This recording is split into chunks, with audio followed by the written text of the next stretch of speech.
بسم اللہ والصلاة والسلام علی سید الانبیاء والمرسلین۔ پیارے دوستو، آج کا یہ وظیفہ کرنے کے بعد انشاءاللہ تعالی آپ لوگوں کے گھر میں رزق کی تنگی اور قرض والی پریشانی بالکل سرے سے ختم ہو جائے گی، اور انشاءاللہ تعالی خوشحالی آپ کے گھر میں آئے گی، کیونکہ اللہ تعالی نے ہمیں جو حکم دیا ہے، اگر ہم لوگ اس حکم پر چلنے والے بن جائیں تو یہ جو ہماری گھریلو پریشانیاں ہیں، جس میں سب سے پہلے جو ہمیں رزق کی تنگی ملتی ہے وہ بھی ختم ہو جائے گی، کیونکہ اگر ہم لوگ مالک کو راضی کریں گے تو ہمارے حالات انشاءاللہ تعالی بہتر ہو جائیں گے، اور اگر مالک کو ناراض کر دیا تو میرے پیاروں پھر حالات دن و دن بگڑتے جائیں گے۔ اسی طرح جہاں رزق کی تنگی ہوتی ہے وہاں قرض ہوتا ہے، اور جہاں قرض ہو وہاں پھر خوشحالی سرے سے نہیں ہوتی۔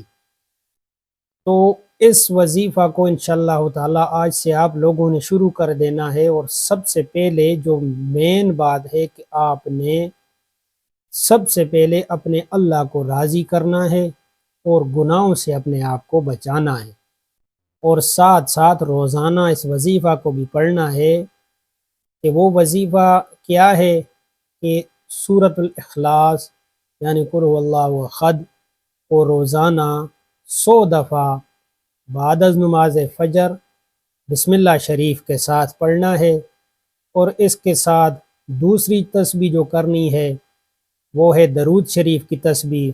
آپ کوئی سا بھی درود شریف پڑھ سکتے ہیں، صلی اللہ علیہ وسلم، درود ابراہیمی پڑھ سکتے ہیں، اور اسی طرح درود خضری پڑھ سکتے ہیں، یا کوئی بھی چھوٹا درود وصلی اللہ علی النبی الکریم کوئی بھی آپ پڑھ سکتے ہیں۔ 100 دفعہ درود شریف پڑھنا ہے، اور اس کے ساتھ 100 دفعہ ایک تسبیح استغفار کی کرنی ہے۔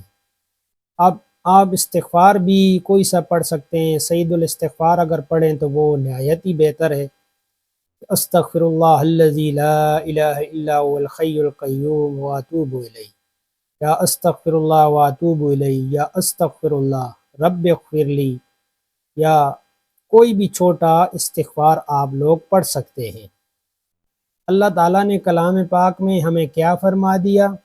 یا ایھا الذین آمنوا اذکروا اللہ ذکرا کثیرا، اے ایمان والو میرا ذکر کثرت سے کیا کرو۔ یہاں ہم نے جو پہلی تسبیح کر دی یعنی قل هو اللہ احد کی، اس میں ہم نے اپنے مالک کو راضی کیا، اور پھر اللہ تعالیٰ نے کیا فرمایا؟ یا ایھا الذین آمنوا صلوا علیہ وسلموا تسلیما، میرے کملی والے صلی اللہ علیہ وآلہ وسلم پر درود و سلام پڑھا کرو۔ تو ایک تسبیح ساتھ میں درود شریف کی ہو گئی، اور اسی طرح اللہ تعالیٰ نے کیا فرمایا کہ وَاسْتَغْفِرُ اللَّهَ إِنَّ اللَّهَ غَفُورٌ رَحِيمٌ، یعنی اٹھتے بیٹھتے مجھ سے استغفار طلب کیا کرو تاکہ تم پر رحم کیا جائے۔ تو ہم نے ساتھ میں تیسری تسبیح کون سی کر لی؟ استغفار کی۔ پہلی تسبیح اللہ کا ذکر کیا، دوسری تسبیح درود شریف پڑھا، اور تیسری تسبیح استغفار کی۔ اگر ان 3 تسبیحات کو ہم لوگوں نے روزانہ کی بیس پر پڑھنا شروع کر دیا تو ہمارے گھروں میں جو مسائل ہیں رزق کی تنگی کے، قرض کی پریشانی کے، بدحالی کے، وہ انشاءاللہ تعالی اللہ تعالیٰ کے فضل و کرم سے ختم ہو جائیں گے۔ اس کی ایک تسبیح آپ نے صبح بعد از نماز فجر پڑھنی ہے، اور ایک تسبیح بعد از نماز عصر۔ ان 3 تسبیحات کو آپ لوگوں نے پڑھنا ہے۔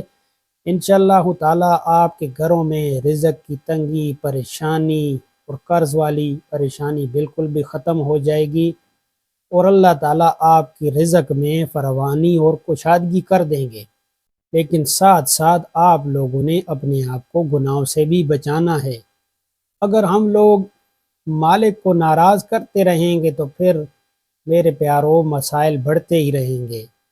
مسائل کا حل صرف اور صرف اللہ کو راضی کرنے میں ہے۔